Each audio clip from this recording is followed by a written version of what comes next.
Ստրասբուրգում մեկնարկել է ԵԽԽՎ աշնանային նստաշրջանը։ Ռուս-ուկրաինական եւ իսրայելապաղեստինյան հակամարտությունների դիվանագիտական կարգավորման անհրաժեշտության համատեքստում Հունգարիայի ներկայացուցիչը շեշտել է Հայաստանի եւ Ադրբեջանի միջև ձեռք բերված համաձայնությունը։ Վերջին 2 ամիսներին եղել են նաև դրական զարգացումներ։ Այդ առումով հատկապես կցանկանայի շեշտել Ադրբեջանի եւ Հայաստանի միջև համաձայնությունը, որը ձեռք է բերվել Միացյալ Նահանգների միջնորդությամբ։ Մենք գիտենք, որ դեռևս կան բաց հարցեր։ Հուսով ենք, որ այդ հարցերը կլուծվեն այս նոր մթնոլորտում։ Շատ ուրախ եմ, որ նստաշրջանի ընթացքում հնարավորություն կունենանք անձամբ ողջունելու Հայաստանի վարչապետին։ Ցոլտնեմեթը հույս է հայտնել, որ դիվանագիտական շփումները կնպաստեն նաև կառույցի աշխատանքներին Ադրբեջանի մասնակցության հարցի լուծմանը։ Ադրբեջանական պատվիրակությունն արդեն երկրորդ տարին է չի մասնակցում կառույցի աշխատանքներին։ ԵԽԽՎ-ն 2024 թվականի հունվարի 24-ին որոշեց չվավերացնել Ադրբեջանի պատվիրակության լիազորությունները, իր այդ աննախադեպ որոշման համար նշելով մի շարք պատճառներ, այդ թվում Լաչինի միջանցքի արգելափակումն ու դրա լրջագույն հետևանքները։ Ադրբեջանի նախագահ Իլհամ Ալիևն էլ հայտարարել է, թե ԵԽԽՎ-ում Ադրբեջանի դեմ կողմնակալ ու կեղտոտ արշավ է սկսվել։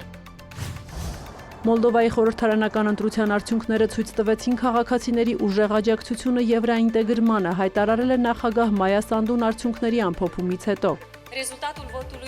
Սանդուի խոսքով Ռուսաստանին չի հաջողվել ազդել ընտրությունների ելքի վրա։ Այսպիսով իշխող Եվրոպամետ գործողության եւ համերաշխության կուսակցությունը ստացել է ձայների 50.2%, իսկ Ռուսամետ հայրենասիրական դաշինքի օգտին քվեարկել է ընտրողների 24.2%։ Եվրամիության պաշտոնյաները ողջունել են ընտրության արդյունքները։ Եվրոպական դիվանագիտության ղեկավար Կայա Կալասի խոսքով չնայած Մոսկվայի կողմից ապատեղեկատվություն տարածելու եւ քվեներ գնելու զանգվածային ջանքերին, Մոլդովան հստակ այո է ասել եվրոպական ապագային։ Իսկ Եվրահանձնաժողովի նախագահ Ուրսուլա ֆոն դեր Լայենը շեշտել է վաղ կամ պառակտում սերմանելու ոչ մի ջանք չկարողացավ կոտրել Մոլդովայի վճռականությունը։ Իր հերթին Եվրոպական խորհրդի նախագահ Անտոնիո Կոշտան նշել է, որ չնայած Ռուսաստանի կողմից ճնշմանը եւ միջամտությանը, Մոլդովայի ժողովուրդը հստակ ընտրություն է կատարել ժողովրդավարության բարեփոխումների եւ եվրոպական ապագայի օգտին։ Ֆրանսիայի, Գերմանիայի եւ Լեհաստանի ղեկավարները համատեղ հայտարարությամբ շնորհավորել են Մոլդովայի ժողովրդին ժողովրդավարությանն իրենց հանձնառության համար, չնայած Ռուսաստանի կողմից սպառնալիքներին եւ միջամտությանը։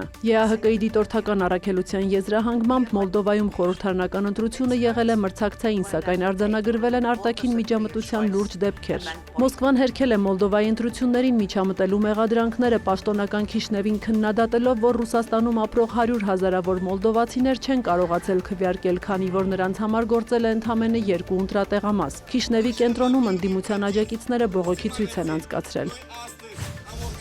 Եվրամիության խորհուրդը վերականգնել է Իրանի դեմ մի շարք սահմանափակումներ, որոնք կասեցվել էին 2015 թվականին գործողությունների համատեղ համապարփակ ծրագրի ուժի մեջ մտնելուց հետո։ Պատժամիջոցները ներառում են ինչպես ՄԱԿ-ի անվտանգության խորհրդի կողմից 2006 թվականին ընդունված սահմանափակումները, այնպես էլ միայն Եվրամիության կողմից սահմանված այլ միջոցներ։ Դրանք ենթադրում են առանձին ֆիզիկական անձանց համար ճանապարհորդական արգելքներ, ֆիզիկական եւ իրավաբանական անձանց ակտիվների սառեցում, առևտրի, ֆինանսական եւ տրանսպորտային ոլորտներին վերաբերող տարբեր սահմանափակումներ։ Սեպտեմբերի 28-ին Իրանի հետ միջուկային համաձայնագրի կնքումից 10 տարի անց Մեծ Բրիտանիան, Ֆրանսիան եւ Գերմանիան ակտիվացրել են պատժամիջոցների վերականգնման մեխանիզմը, Իրանին մեղադրելով միջուկային էսկալացման եւ համագործակցության պակասի համար։ Այս ամենի ֆոնին Իրանը քննարկում է միջուկային զենքի չտարածման մասին պայմանագրից դուրս գալու հարցը, որը պետք է հաստատվի խորհրդարանի կողմից։ Ըստ Մեջլիսի խոսնակի, ներկա իրավիճակում Իրանը միջուկային զենքի չտարածման մասին պայմանագրում մնալու պատճառ չունի։ Ուկրաինայի նախագահը Վարշավայի անվտանգության համաժողովում իր ելույթում առաջարկել է եվրոպական գործընկերների հետ համատեղ հակաօդային պաշտպանության հուսալի վահան ստեղծել Ռուսաստանից եկող սպառնալիքների դեմ։ Վոլոդիմիր Զելենսկու խոսքով, եթե Ռուսաստանը կորցնի օդից հարվածելու հնարավորությունը, ապա չի կարողանա շարունակել պատերազմը։ Իր հերթին Կրեմլի խոսնակը հայտարարել է, որ Մոսկվան հանգամանորեն վերլուծում է Ուկրաինային Թոմահոք հրթիռների հնարավոր փոխանցումը։ Այս հրթիռներն ունեն 2500 կիլոմետր հեռահարություն եւ կարող են հարվածներ հասցնել Ռուսաստանի տարածքի խորքին։ Դմիտրի Պեսկովը նաև հայտարարել է, որ Ուկրաինայի հետ հակամարտության կարգավորմանն ուղղված երկխոսությունը դադարել է, քանի որ Կիևը չի ցանկանում շարունակել բանակցությունները։ Ավելի վաղ ԱՄՆ փոխնախագահ Ջեյ Դի Վենսը հայտարարել էր, որ վերջին շաբաթներին ռուսական կողմն է հրաժարվում Կիևի հետ երկկողմ կամ եռակողմ հանդիպումներից։ Սյուզաննա Չրաղյան, լուրեր։